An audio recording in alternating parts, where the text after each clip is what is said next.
This meeting is now being recorded. Great. So thanks so much. It seems like there's a bunch of new folks joining us today, so really excited to have all of you with us. If we have time at the end, then maybe we can have a chance for folks to also say what organization you're working for. So just a couple of logistics for those of you who are unfamiliar with this webinar software tool. We have a couple options for you throughout the webinar. So I've gone ahead and put everyone on mute to minimize background noise. You should be seeing a nature scene right now, probably a tree. That's normal. When the presentations begin, we'll go ahead and pull the slides up. If you want to contact me privately to ask a question or if you're having any technical difficulties, there is a Q&A section in the top sort of middle right corner of the screen. You'll see two chat bubbles, one's orange, one's gray. If you click on that, you can send me a private message. You're also welcome to click the arrow next to where it says CLPHA host, and you can send me a message that way as well. Additionally, if you want to put questions in the public chat section, that's in the bottom left-hand area of the screen. You can see some examples from Lenita and other folks there as well. Then that is an option. So throughout the presentations, if you think of questions, you should feel free to send them either through the Q&A or in the public chat section. You don't need to try to remember them or wait to hold on to them until the end of the presentation. And I think that's pretty much it. You all might have seen, and I think all of you, well, actually, I'm noticing some new names. So I will say this. If you are not currently receiving the CLPHA Education Working Group emails and you are with a housing authority and you're a CLPHA member, then please make sure to either let me know that via one of the communication functions I just described or send me an email at abra, A-B-R-A, @clpha.org so that I can make sure that you're added to that list. So once the recording of this webinar becomes available, that usually takes about 24 hours, I'm going to go ahead and put that up on our housingiS.org clearinghouse. So I'll just type that out for you guys. And I'll have instructions in the email, but for those of you who have yet to check out the site, this is now where we're keeping webinar recordings and other communication information for the working group. So there's a communities section on the website. It's pretty much the same as different groups. So besides this working group, we also have population-specific ones, like one for seniors, one for youth. We have communities for topics like asthma and healthy homes and out-of-school time activities. We also have some geographic communities. And then if there's something that you feel is missing, you are absolutely welcome to go ahead and create your own community. So to access the community, you just have to create an account with the site, or if you already have, you just have to log in. It's totally free. And then you just have to, the CLPHA Education Working Group is actually a private community, so continues to be a safe space for housing authorities. So you just say that you want to join, and then I'll approve your membership. And all of the past webinars from the last few years, actually, are available now on that site. So for those of you who are used to going to the Google Drive to do that, we have now moved over to that website. So I think that's it for me. The last thing is just hopefully all of you got invitations to our upcoming Affordable Housing and Education Summit in Washington, D.C. That will be July 11th and 12th this year. We'd love for you to attend. I know I've already talked to some of you about this, and we'd love for you to come with your education partners. So if you have any questions about that, please be in touch with me. We hope you can join us. Great. So I think with that, I know that Cassie, our fearless facilitator, who some of you know from the Chicago Housing Authority, she is at the airport and she is just racing. Her flight was a bit late. She's racing to find a quiet place to dial in. So we're going to go ahead and get started without her.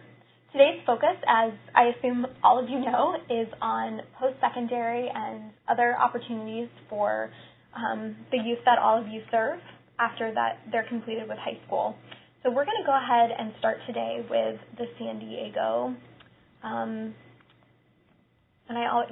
Commission. I was blanking on what the HC stood for. So hello and good afternoon. or morning, depending on where you're joining us from. My name is Azucena Valadolan, and I'm the Senior Vice President of the Rental Assistance Division here at the Housing Commission. So I am extremely pleased to be able to participate in this webinar and share about one of the newest housing programs that we've established here at the Housing Commission, which supports post-secondary education for youth through a unique partnership that we've established with San Diego State University. The Housing Commission's Guardian Scholars Program is a program which provides rental assistance subsidies to a unique population of students attending San Diego State University.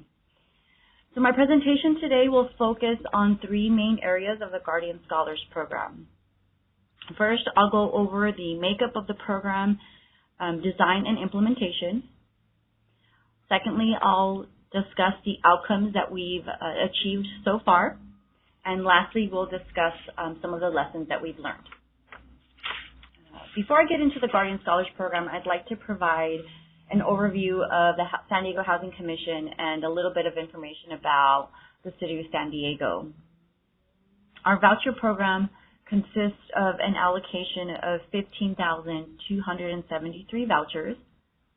Of these, 1,000 of them are HUD-VASH vouchers, 100 are FUP, and another are 1,000 project-based vouchers that we've set aside, and we've mostly committed them towards providing housing to homeless families and individuals.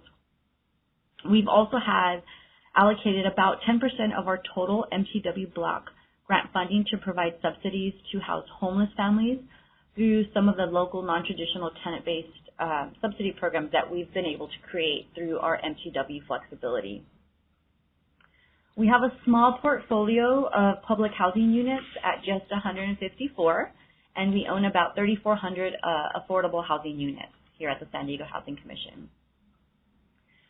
80% of the area median income in the city of San Diego is $68,000, and a two-bedroom fair market rent right now is about $1,741. San Diego has a really expensive rental market and has had a historically low vacancy rate, which right now is about 2%. The past couple of years, the families with vouchers and who are out searching for housing have had lots of barriers and challenges because of this tight vacancy rate. And so we've actually had to allocate some significant resources towards landlord outreach and retention activities as a result. So now I'll get into the Guardian Scholars Housing Program. The Guardian Scholars Program is an existing program that's offered at San Diego State University. The program is designed to help students who are exiting the foster care system, are wards of the court, or are unaccompanied homeless youth. The Guardian Scholars Program provides comprehensive support services to the students enrolled in their Guardian Scholars Program with the overall goal of helping them achieve their bachelor's degree. So SDSU helps the Guardian Scholars navigate through their college education by providing access to key campus resources when they're most needed. And the support can include, but isn't limited to, providing significant scholarships to supplement their financial aid package. There also comes a component of providing academic advising and tutoring. Each of the Guardian Scholars are assigned a counselor that works with them on a one-on-one basis and then links them to other critical services that might be available from other departments or throughout the university. And then lastly, the students that live in residence halls are permitted to live on campus housing between the semesters and during the summer breaks. And this is pretty crucial with this population because, again, the majority of these students would be homeless or came from an arena of being homelessness because they were exiting the foster care system, they were exiting the court systems, and without the stable housing at the university, they would have gaps of basically homelessness. So when SDSU came to the table, we partnered with SDSU, and our goal was to provide additional financial assistance in the form of a housing subsidy to the students that were currently enrolled in the Guardian Scholars Program. The students, from what we saw, oftentimes had to rely on student loans to pay for their housing costs that weren't covered by financial aid. Some students were working multiple jobs and living in substandard housing due to the affordability issues within the city. Collectively, there are about 100 students enrolled in the Guardian Scholars Program, and together they have about a $1.2 million gap in funding that's required for their housing. So when we stepped in, we wanted to create a program for the Guardian Scholars that would help reduce the reliance on student loans to cover the housing and to promote housing quality and stability. So the Guardian Scholars Housing Program was designed. We used a unique formula for funding that guaranteed SDSU a certain amount of money every year from the Housing Commission, but yet we also wanted to ensure that SDSU continued to raise money for the Guardian Scholars through fundraising. So every year, the Housing Commission guarantees $200,000 in subsidies for the program. And in addition to that, we also provide a dollar-for-dollar match for up to an additional $400,000 that's raised philanthropically for the program by San Diego State University. The maximum annual grant that the Housing Commission would actually pay on any given year is up to $600,000, which is half of the $1.2 million funding gap that the Guardian Scholar students actually face. So we've left the additional $200,000 balance of the funding gap left to SDSU to continue to do fundraising for that as well. So like I said before, the program serves a maximum of 100 students in the Guardian Scholars Program. So when the Housing Commission stepped in, we did establish a minimum threshold of serving a minimum of 90 students in order to meet our contract compliance. As with any program, we did establish some programmatic goals. One of the primary goals of the partnership is to reduce, if not eliminate, a student's need for loans to pay for housing.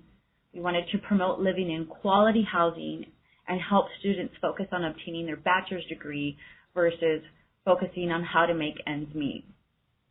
Many of the students live in less than desirable situations, such as living with what we saw up to 10 or more roommates. They were renting a bed instead of a room, or they were residing in substandard housing. Due to these circumstances, it's not uncommon for students to move multiple times throughout the academic year, which provided some instability in their housing. We also found that students were working 2 or even 3 jobs to ensure that they can make rent. So with the housing subsidies that we were providing, we wanted to ensure that the students would be able to afford stable and safe housing without working an unreasonable amount of hours, with the overall goal of allowing them to focus on finishing school and reaching academic goals and really just achieving that bachelor's degree. So the overall goal, if you will, for the Guardian Scholars Partnership between the Housing Commission and the SDSU Guardians Program is to increase the graduation rates from 90% to 100% for these students. So that was our hard and fast goal, if you will.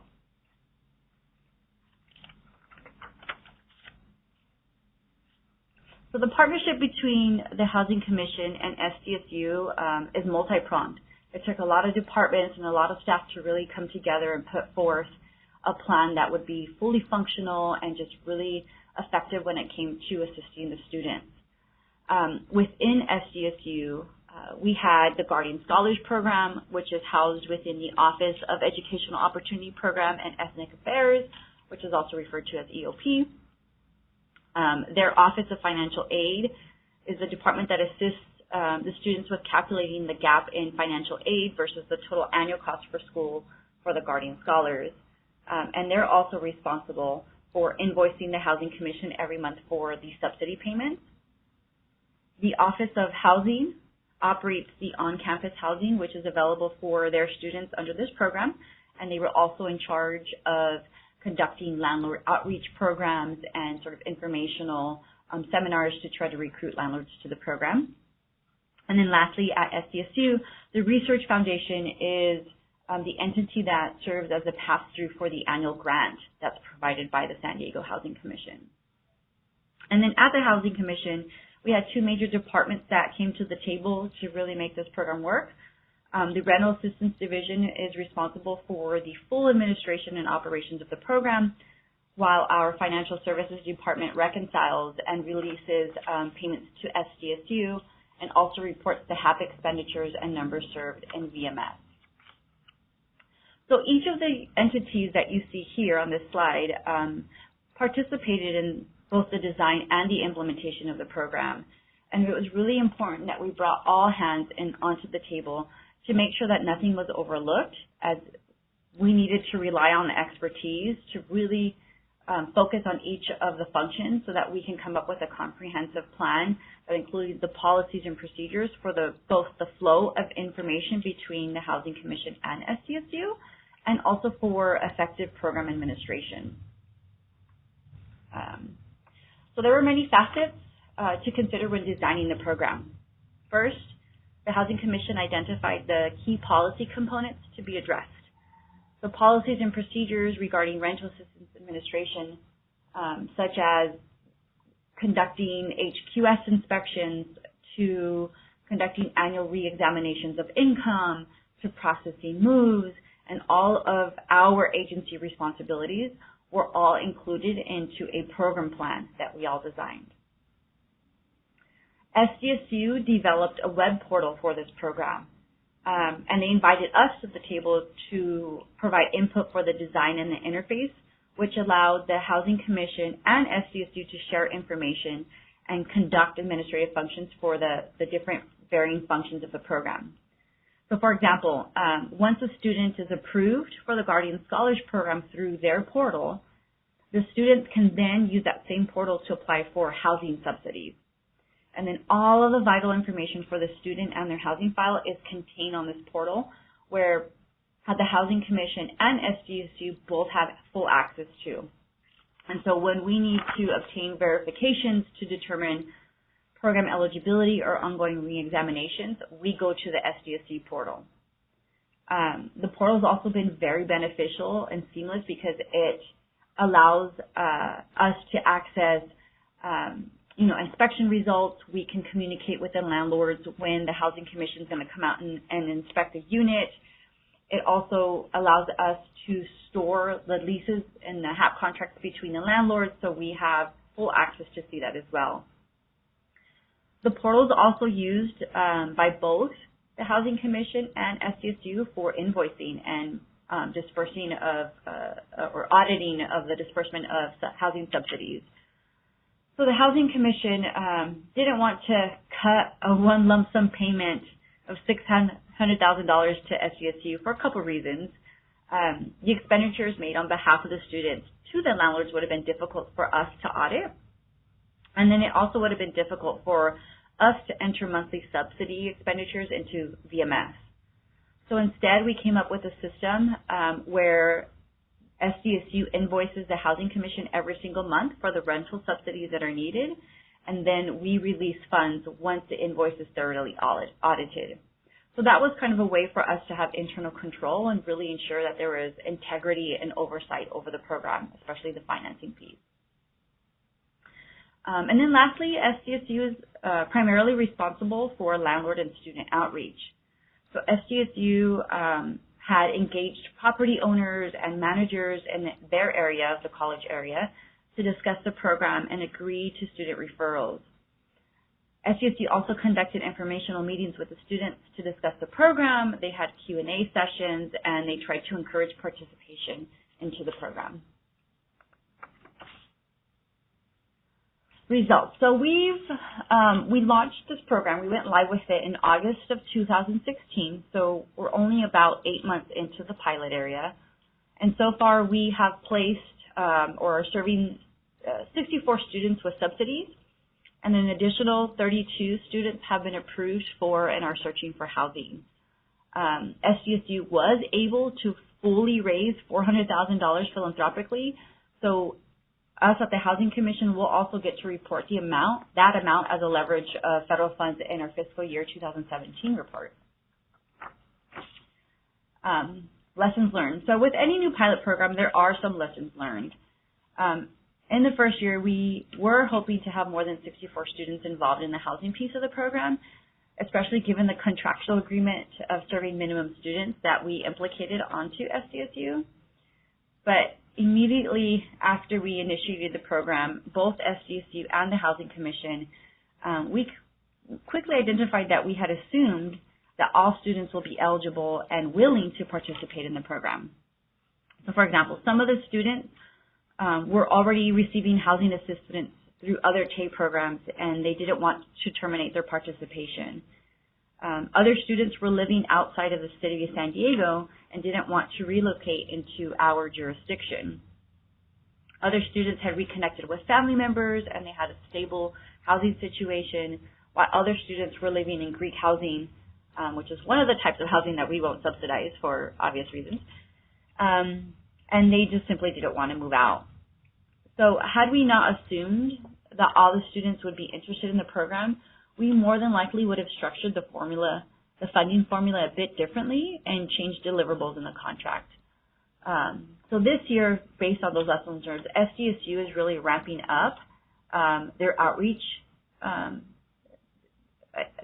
in general, and they're going to start by surveying the students, both the current students on the Guardian Scholars Program and also new incoming students, to gauge the level of interest so that we can decide how we need to tweak or move forward with the program. We also attributed the lower than expected student interest to the need for enhanced outreach. So SDSU is already working on the outreach strategy for the Guardian Scholars Program to increase program participation for both the landlord's end and the student's end.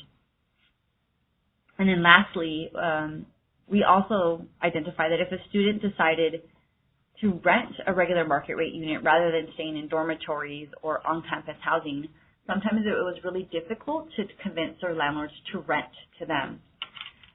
When we established the program, we really streamlined the paperwork and kept it minimal for the landlord. We used an incredibly streamlined RAFTER process, but even then there was still some apprehension from the landlords over the HQS inspections that we needed to conduct as a contingency for the program. So the hope is that more students will decide to live in the dormitories or on campus since it's more financially feasible in terms of the subsidy that's paid on their behalf, but it's easier to find the landlords or to move them into the housing versus trying to recruit new landlords in a market rate environment. We did, however, find that landlords with previous Section 8 experience were more likely to agree to participate in the program, and so SDSU will continue to engage landlords and hope to have more success since the program has been established and implemented, and we have a couple little lessons learned under our belt. So I'm not sure if we want to do questions now or if we want to hold off until the end of the presentation. Abra? So I haven't seen any questions come in quite yet. Just as a reminder for folks, you can either use two Q&A chat bubbles, just go ahead and click on that in the upper right, or you can type a question in the public chat in the bottom left. So I think I'll let folks process all of that great information, and anyone should feel free to type in a question at any time, but might make sense to go ahead and do our next presentation, and then we can do questions at the end. So next we will be hearing from the Tacoma Housing Authority. All right, thank you. Can everybody hear me? Yes. Okay, great, thanks. Okay, so this is my first time using this program, so I apologize if I fumble a little bit. So for those of you who are unfamiliar with Tacoma Housing Authority, we're a mid-sized housing authority. We have about 3,700 vouchers and 1,300 hard units. We're also a moving to work agency, which is what allows us to do most of the work that we do. We're located about 34 miles south of Seattle, and what that means is that our rental market is one of the richest, fastest growing in the nation. From 2015 to 16, Tacoma saw a 16% increase in rental prices, and that has just continued to grow. We continue to see newspaper articles about the vacancy rates and increase in the rental market, which is having a significant impact on our clients' abilities to find housing when they have subsidies, and an even bigger problem for people who do not have subsidies. So THA has a very big focus on education. We began our education investments focused on children in elementary school because THA recognized that it could spend a housing dollar to get two other things done, helping students succeed in school and to help schools that serve low-income students succeed. So we started these through small and large-scale investments. So, for example, we have books in all of THA's offices where all staff are trained to, when they see a child, to show them where the books are and to offer kind of a gentle word about reading and to let kids bring as many books as they'd like home with them. We also have had a program where the state of Washington has a tuition guarantee program. However, in order to qualify for it, you must be low income and you must enroll in 7th or 8th grade. And for a number of years, there was a low enrollment because people were just missing the deadline. So prior to the schools incorporating enrollment into their own paperwork, THA incorporated the paperwork into our annual packets.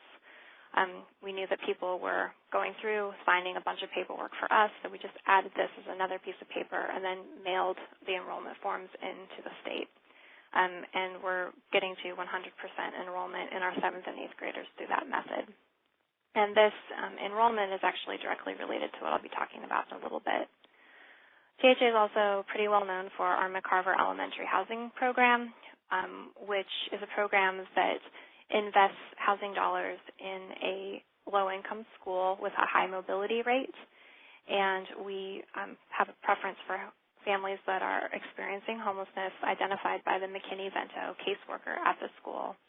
And we provide up to 50 rental assistance vouchers to this elementary school. We condition the housing upon a family agreeing to keep their child in the elementary school and participating in their child's education. So today I'm going to talk about the two partnerships or programs that we have focused on post-secondary education.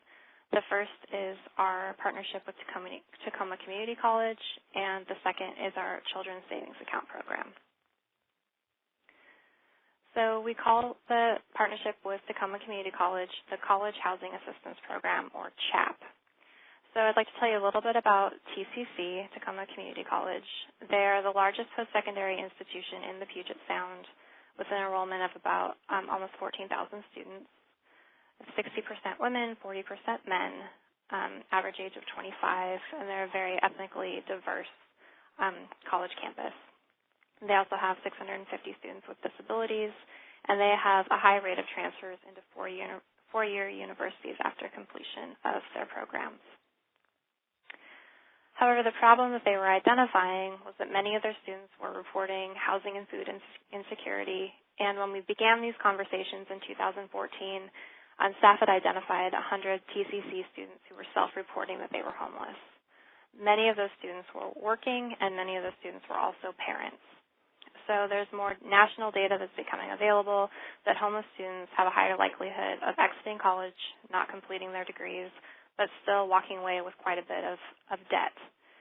So this prompted a partnership between THA and TCC to remove these barriers. So we started the program by providing 25 rental subsidies. We don't call them vouchers because they're using a moving to work calculation.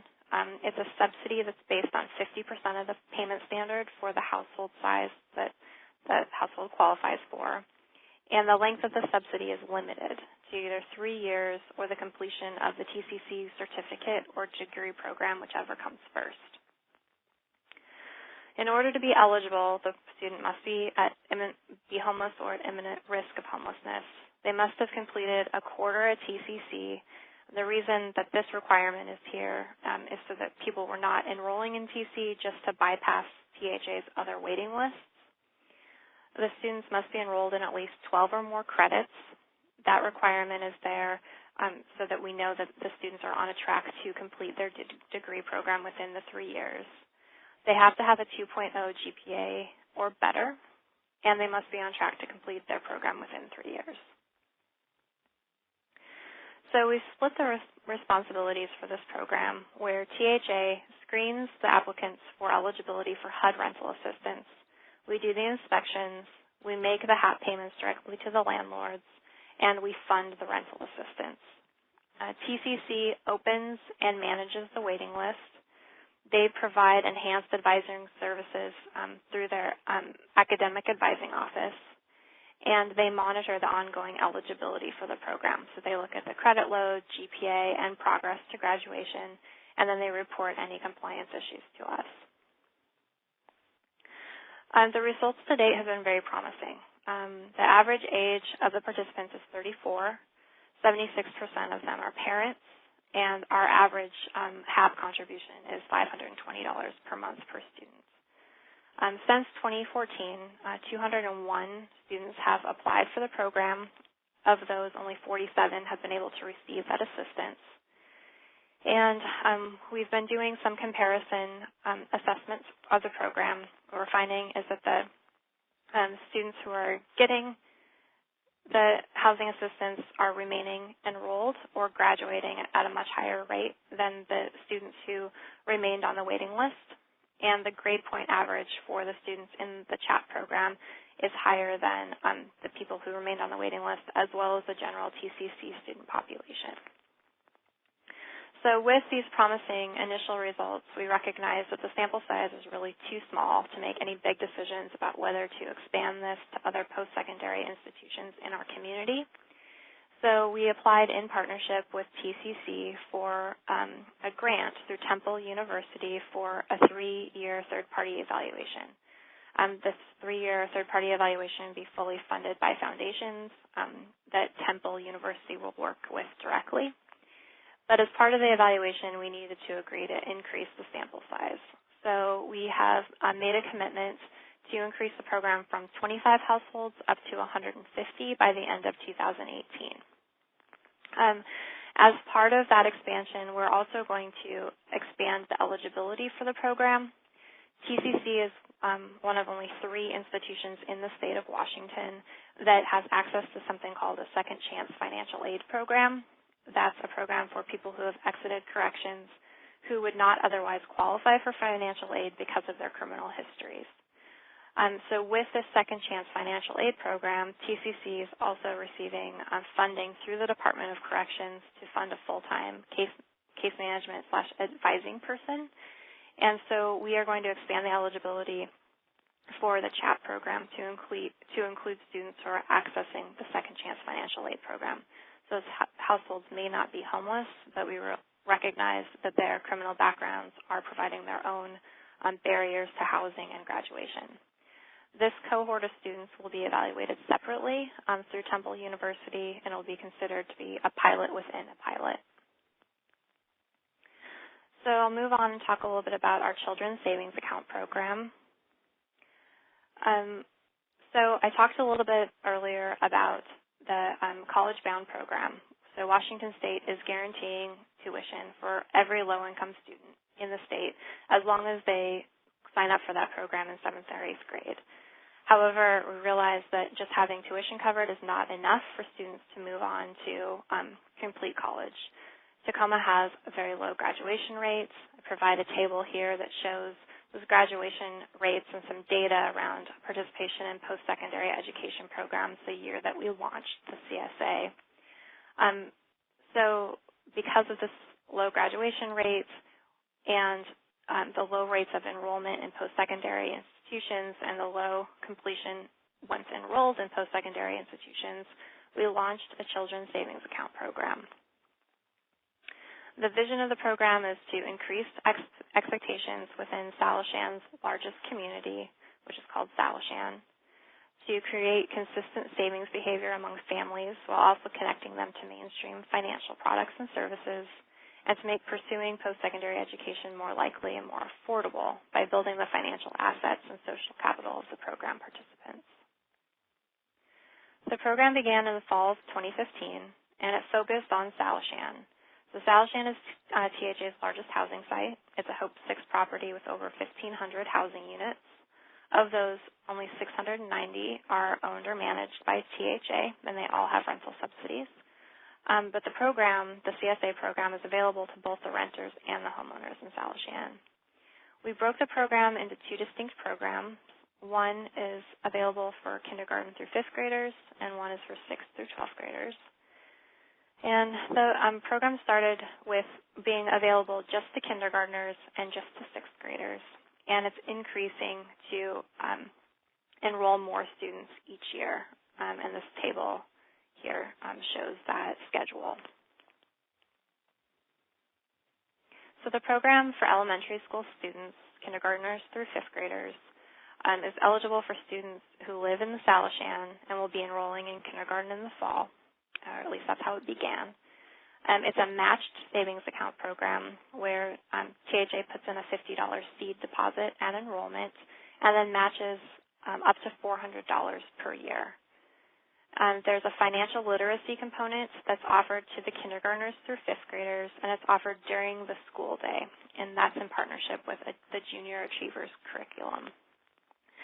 The program for 6th through 12th graders is eligible for students who live in the Salishan community and enroll in the 6th grade at a neighboring middle school, First Creek Middle School. So whereas the kindergarten program is available for any kindergartner, the program for 6th through 12th graders is only available for the middle schoolers who enroll in a specific middle school. This is an incentive program where students are sitting down with their counselors, for 6th, 7th, and 8th graders, we have kind of a menu of incentives that are based on students earning financial rewards for achieving certain academic milestones aimed at preparing them for graduation and post-secondary schooling. So it has components aimed at attendance, GPA, participating in extracurricular activities, etc. Once a student enters 9th through 12th grade, they are meeting with their school counselor to build a similar plan that's specific for them to lead them to graduation and post-secondary schooling, and we will be basing the incentive program or the incentive payments off of those plans that are prepared with the high school. We provide up to $700 per year in incentives, and the financial literacy component for the 6th through 12th graders is available during after-school programming. So with this program, if they fully participate K through 12, they are able to earn $9,700 in deposits in their savings account. We will contribute to this balance, and it's going to be available for students who, at the time that they enroll in a qualified post-secondary education and training program. And the funds can be used for the extra costs that are above tuition, so housing, transportation, food, books, fees. However, the students who do not complete graduation or enroll in post-secondary education will forfeit the incentive payments or the match payments that THA makes, and the students will be reimbursed for the contributions that they made towards their accounts. This program has taken quite a bit of partnership. We partner with Tacoma Public Schools. This is a common program goal to lead towards, to drive towards the goal of increasing graduation and participation in post-secondary institutions and completion of college. We also partner with TPS, Tacoma Public Schools, on data sharing. So we're getting information about attendance, GPA, et cetera, from Tacoma Public Schools. The Corporation for Enterprise Development provided the technical assistance to help us design these programs. Heritage Bank is a local bank that is our banking partner, so they hold all of the match savings accounts. They have also agreed to move into the Salishan community when we complete the rehabilitation of our administrative offices on that property. So they should be moving into Salishan by the end of this year. We partner with Junior Achievement on the financial literacy curriculum. So they provide that curriculum directly during the school day in elementary school, and then through some school-based curriculum in middle school, but also through after-school programming in middle and high school. Sound Outreach is a small local nonprofit that's providing the financial literacy for the parents, and the YWCA is the coordinator of after-school programming at First Creek Middle School, and they're providing the support for the financial literacy and outreach for the program. We are primarily funding this program with money from private foundations. The Gates Foundation is funding the staff and training. THA provided $300,000 as seed funds for the first-year cohort match and incentives, and then all other matched funds are coming from local foundations and the banking partner, Heritage Bank, and we've secured $1.2 million to date for that. So the way that we're defining success for this program, we have midterm outcomes, which include savings rates, reading scores, grade point average, and the number of families getting banked who came into the program unbanked. The long-term outcomes are high school graduation rates, college enrollment rates, and college graduation rates. Because you can't tell all of these things about a kindergartner for a very long time, we have engaged the Urban Institute to complete a third-party evaluation of the implementation of the program and to help us determine short-term metrics that are indicative of positive mid- and long-term outcomes. And the funding for that third-party evaluation is coming through a Gates grant. So the initial data for this program shows that we have 94 total students enrolled, broken out by elementary and middle school. 62% of those students are through THA rental households, so it's a good mix of renters and homeowners. The goal was to have 280 total students, so we're at 34% of that goal, and we have hired a second staff person to assist with outreach for the program to try to increase the number and percentage of students who enroll in the program. For the matched program, for the elementary school program, only 6 families are currently participating in the match, but of those 6 families have contributed $2,200 since beginning the program. And we have deposited a total of $10,560 between the 2 programs in family accounts. So other items to note is that this program has been pretty challenging for us. Recruitment was slower than usual. We had to learn about things that were very outside of being a housing authority. We had to learn about banking, how to set up custodial accounts so that people could deposit into accounts but couldn't withdraw from them, how to get the best interest rates, and how to provide account balances to households that don't have full access to these accounts. So I will say that we are still learning this. We do not have this down to a science yet. We are committing more staff time to this program than any of our other programs that have been deployed in the agency, but that commitment has begun to pay off because we are really zeroing in on the banking aspect as well as seeing an increase in recruitment.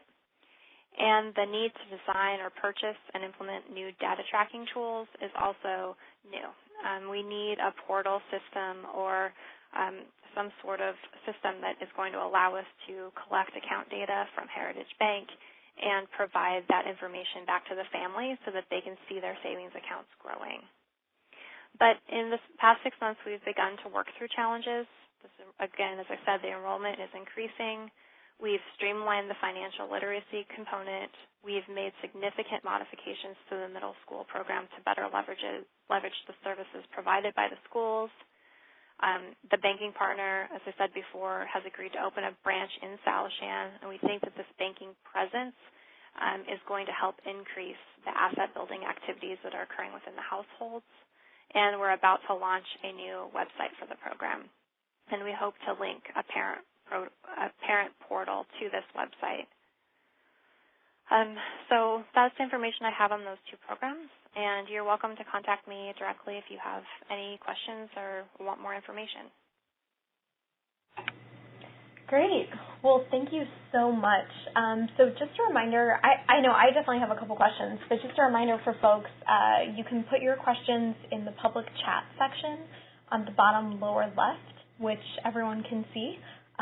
Which is fine, or you can, if you don't want anyone else to see your question, you can put it in by clicking the Q&A chat bubbles in the top right, and then I will read those questions to our 2 presenters. Well, first of all, thank you both of you. This was really, really great information, and even though I've actually heard presentations on both of these programs before, I learned some new things, so that was helpful. I guess I'm just curious, I think it's a good starting question, if both of you can respond about, what you would say, and maybe we can take folks off mute if you feel that would be helpful, but for other housing authorities that want to do this work but aren't quite as far down the line as maybe San Diego and Tacoma are, what would you really say if someone wanted to start an initiative like this? This is Asusana from the San Diego Housing Commission. I think for us, what we've learned in the first sort of 8 months of the program has been learning what we didn't know. So like I said, part of our lessons learned is that we had assumed and we made assumptions about the population and how much need that they would have for our services and the housing subsidies, only to come to find out that maybe we weren't 100% accurate, which then reflected upon in the results that we're experiencing. So I would probably really emphasize the need to do a lot of homework and research on the front end about the population and the at-risk needs that you're trying to target and understanding what their true needs are, and then developing a program from that forward. And then really establishing and linking yourself up to an established partner to where you're not duplicating services or you're not having to create a lot of the service fundamentals from scratch. You really want a partner that can bring something to the table. So that's where I would recommend that you start. Yeah, I would agree with that. I would also just trying to have good baseline data, understanding what the actual problems are, and setting your goals up front. Also engaging with your potential customers to gauge their interest before deploying anything, and to talk with the partners early. So rather than starting to design something and then go to the partners to see if they're interested, bake that idea together so that you have full commitment from both entities from the beginning. Great. And Maria Rodriguez had a question. So, Maria, are you there? I am. I'm here. Go ahead.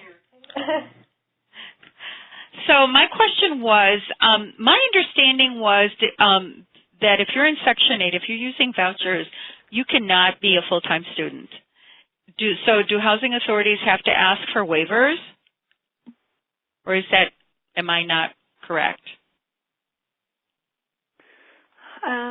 I believe we are using a moving to work waiver on this program. Okay. However, most Gotcha. of the students in our program are students, so they would qualify for Section 8, is my understanding.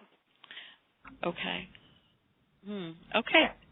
And then the other question I had is, we have a similar program for financial literacy for adults. Did you have to change it because you were taking up too much class time in the schools, or was it difficulty in terms of understanding, or why did you have to streamline it?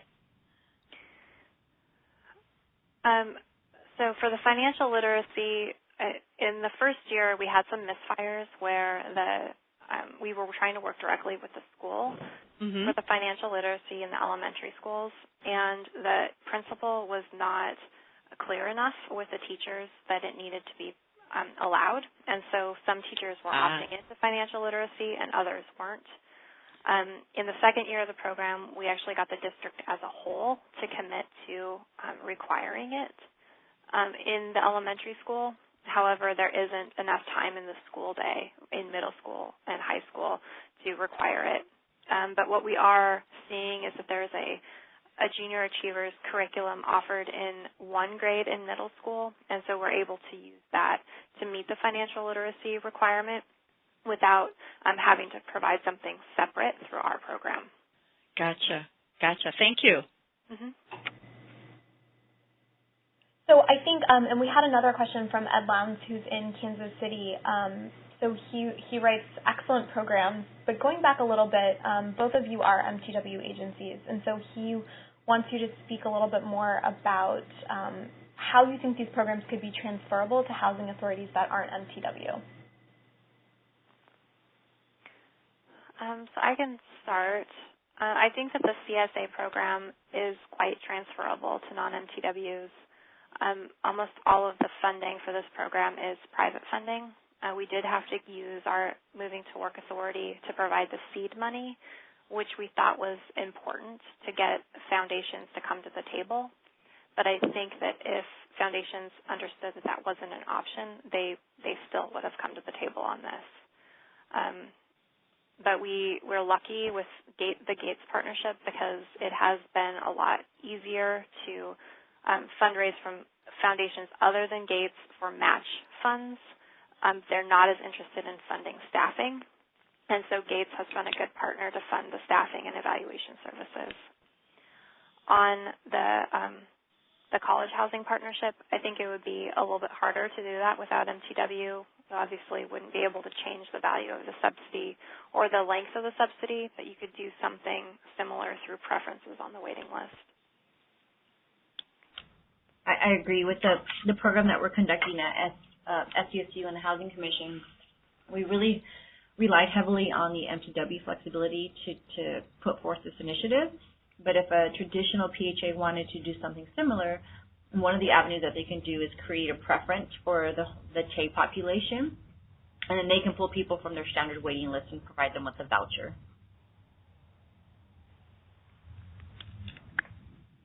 Okay, and we had another question from Mike, who's with the Tacoma Housing Authority in Georgia. So he also agrees that these programs sound great. He wanted to clarify if San Diego Housing Commission pays the HAP directly to the university or if that goes to the property owners.